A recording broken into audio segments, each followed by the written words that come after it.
So I did this whole week with an iPhone thing. It ends on Sunday. Filmed a bunch of videos from the iPhone, only to find out that the only way I can get them off the iPhone is either to email them to myself, which I tried to, and it's not going through for some reason, and I've spent 2 days trying to figure it out, or if I was to download them onto a Mac, which I don't have a Mac because I'm not an Apple user. I have a PC. So, needless to say, you're not going to be seeing any of the videos that I filmed from there. But I can give you my impressions on using an iPhone and an iPad, but it was the first generation iPad, so I haven't been an Apple person for a while. So here we go.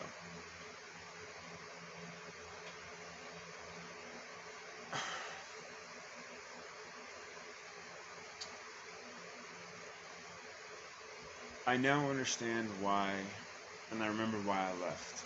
I've used newer stuff than what I have, but I'm not trying to invest money into a ecosystem that I don't plan on becoming part of again. They say that Apple is used or is for people who just want things to work. And while that's true and all, it is.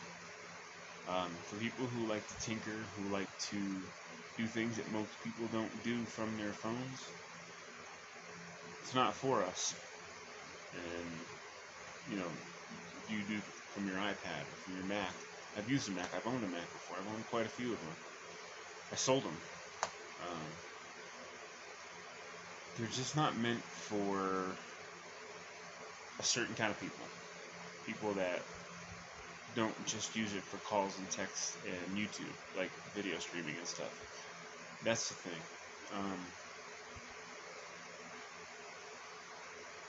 If you just want to pick up a phone to use it as a phone, they work great. Some of them, actually, believe it or not, some of them, I use 3D Mark and I use Geekbench. Some of the older phones, like I've got a 5C, I also have a 5S and a 6.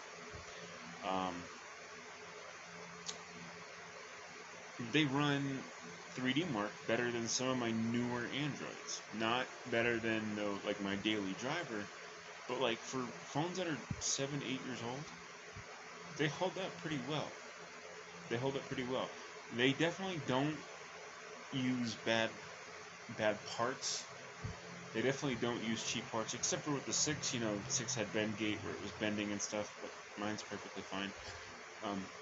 But they don't use bad internals. They use pretty good internals.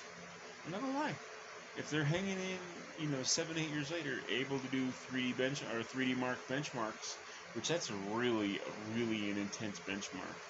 A lot of the times, 3D Mark only lasts for maybe 5 minutes or so, and even on my most power efficient phone, with the biggest battery and everything, 3D Mark takes out about 2 to 3% of your battery in that amount of time. Now you think 2 to 3%, that's not much.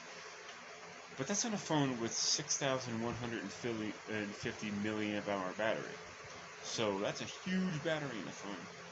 And I have a tablet charging right here.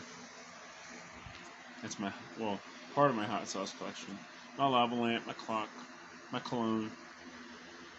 But that tablet right there, huge battery, 6,100 milliamp hour battery. That phone, that's the one you guys saw in the video the other day, don't buy it. And this is the iPad. Now I can't put it on the iPad because for some reason the iPad's not letting me sign into my iCloud account.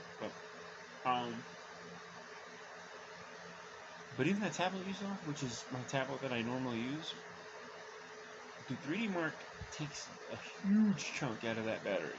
3D Mark takes a huge chunk out of the battery that I'm using to record this, which is the 6,150 milliamp hours. And you're thinking 2 to 3%, that's not a whole lot. It is when you consider the size of the battery. And it only happens in about 5 minutes. I mean, if you guys want to see how intense it is, download it on your phone, 3D Mark, and run that test on your phone and see just how much battery it takes out of yours. It's intense. It's a lot. And some of the older iPhones run that better than some of my newer Androids. So they don't use bad parts. They're definitely high quality as far as the parts go. It's the software that gets me because it's too limited. It's too limited. So needless to say, I'm gonna be going back to my Android here on Sunday, and it is what it is. I'm not out here to say iPhones are terrible, but I'm out here to say that they're just not for me. I'm just not the market that they go for later.